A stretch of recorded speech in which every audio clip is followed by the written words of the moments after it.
What's up, y'all? It's your brother Most Gifted. I'm back with another video. Your brain and a computer are pretty much the same thing if you really think about it. Your brain analyzes a lot of stuff, a lot of memories, a lot of childhood traumas, a lot of childhood memories. It's the way that you work, your thoughts, your emotions, your actions, the way you exercise, the way you eat. Everything is controlled with your brain. So let's think about a computer. A computer is just like your brain, but it's man-made. A computer can store files, it can store video, it can store picture, it can store a lot of information just like your brain. Your brain and a computer are the same thing. Your computer is engineered after your brain. It's the way that it works. If your brain tells you something, you end up doing it.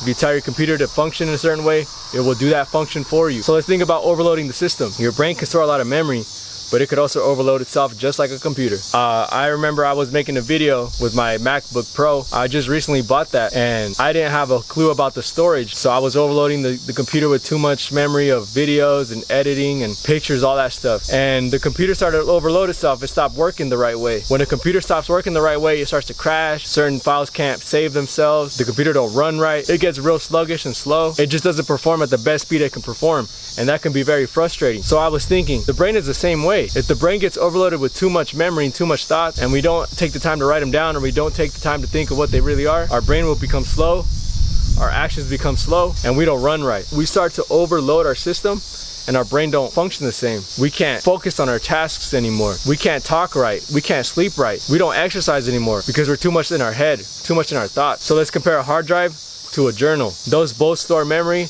and those both store ideas and thought. That video that I've been working on, those are thoughts that were in my head, and now they're on my hard drive because I learned my lesson to not overload my computer. That's why I have a hard drive now. My computer stores 250 gigs. That's not enough memory for the stuff that I do. So I bought a 4 terabyte, so 4,000 gigabyte storage capacity. Allows my computer to run so much faster, so much better. Now think about your brain. Your hard drive should be a notebook, should be something that you put your thoughts into, right? Your craft, your exercises, everything. I keep a journal with me. I journal all the time. Those are my thoughts. My thoughts can escape my head and go onto a piece of paper. If those thoughts are good enough, I could put in work on them, right? This episode was a thought in my head that I wrote down, said, hey, I kind of think that the brain is a computer, so let me make a video about it. That thought left my head and now it's on camera. That thing don't have no space in here no more. I freed it up, and I freed it up on my hard drive on my computer. Think about if you overload your brain, the consequences it can have. When people overthink, I was a major overthinker, and that thing clogged my brain. That thing kept me from being present. That thing kept me from progressing. That thing kept me in a shell. You do not want to be a shell in your own head. At that point, you're fucked. Your brain will work against you. If I overload my computer and it don't run the same anymore, I have to get a new computer.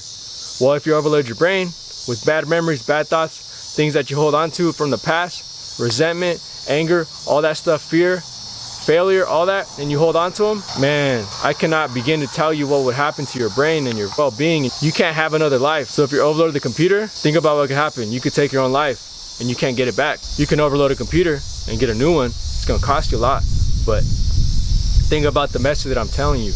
Don't overload the system. Don't overload your brain. Don't overload your computer.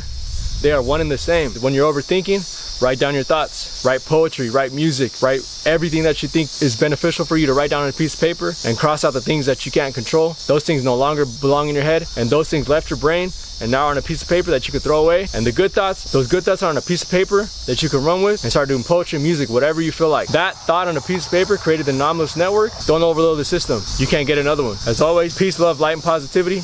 I love y'all, and I'll see you soon.